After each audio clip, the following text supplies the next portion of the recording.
Hello, so I have recently completed the rebuild of my XS78 and I'll link in the description below.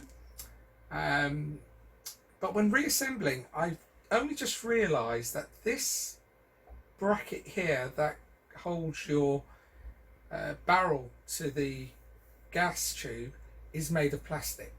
Now I've had no issues with it and it feels and looks reasonably sturdy, but I do use a bipod that attaches to the barrel itself, so you can imagine when resting on the legs of the bipod, all of the weight, all of the stress is being applied to this small plastic component, which got me a little concerned.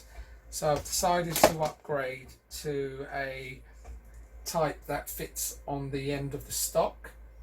I'll put links in the description of all the items that I'm using.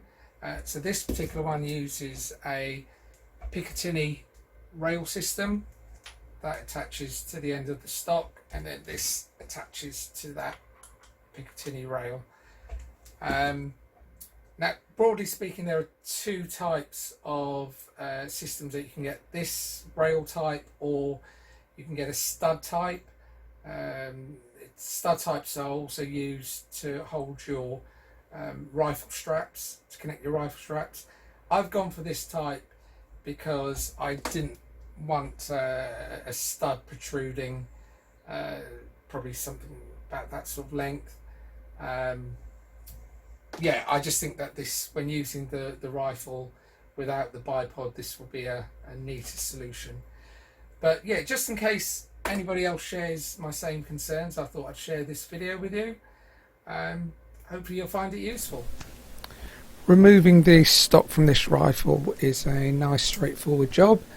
First thing you want to do is support your rifle on a couple of books or whatever else you've got handy, and then using a piece of dowel, or in this case I'm using a sawn off pencil and a hammer, you can safely knock the safety catch out.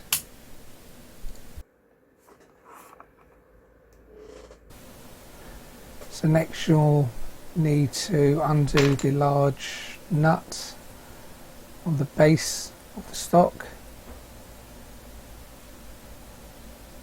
Once you undo that, the stock should come away nice and easy.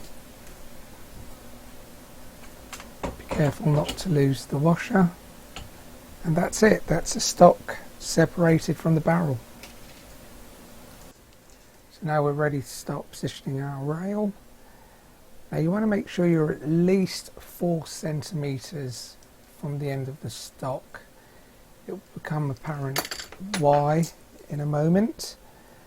So I use a bit of masking tape so you can see the pencil marks easier, and a sharp point or bradawl just to make a mark in the wood, so when you peel away the masking tape you can clearly see where we need to drill.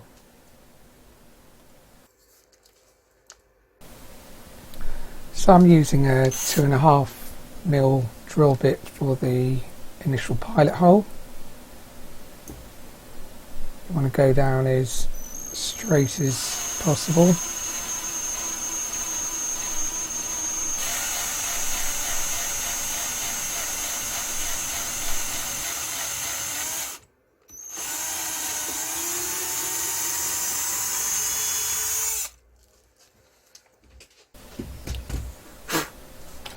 You can now see why you needed to keep that 4 centimeter spacing.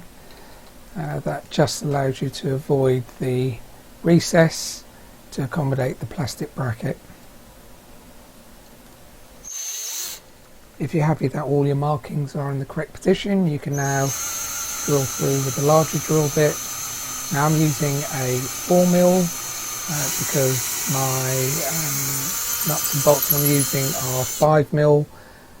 But clearly, depending on the size of fixings that you'll be using, you'll need to use the appropriate size drill bit.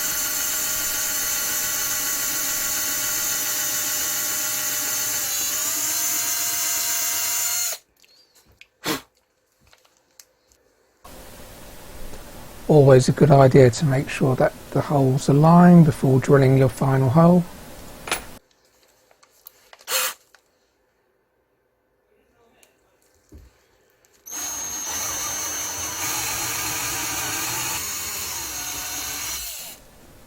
So for the fixing nearest the top end of the stock, I'm going to be screwing directly into the wood, but you want to ensure you get at least one fixing that's secured using a nut and bolt.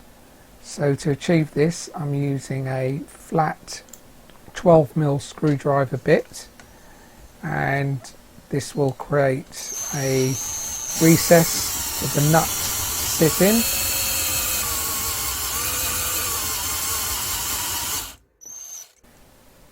So once you've drilled your larger hole, test it with the nut in place, make sure it's sitting flush and that there's no way that it can rub against the gas tube.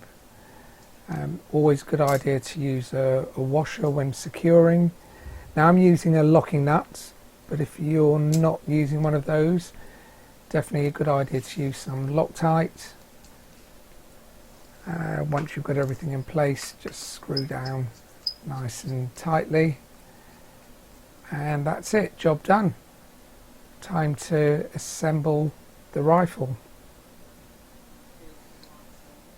And here's the rifle reassembled, complete with the Picatinny rail attached. So I thought I'd show you a quick demo of how the bipod attaches. So you'll notice that there are 5 different positions that the bipod can attach to. I tend to use the middle position. You get a sort of satisfying click when the bipod is seated correctly. So just clamp that into place, pull the buttons back to release the legs. I'll show you it from the front angle. So to extend the legs, you simply twist the knurled ring piece on either leg to release and then tighten.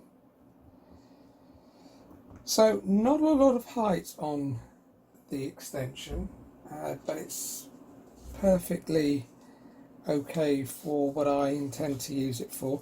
Just to give you an idea of the difference in height in comparison to the original barrel bipod.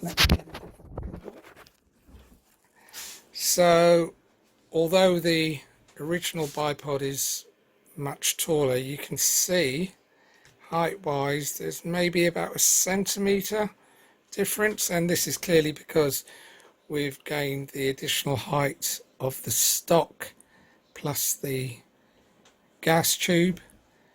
So yeah, I'm happy with that. Hopefully you found this useful, and I will see you on my next video.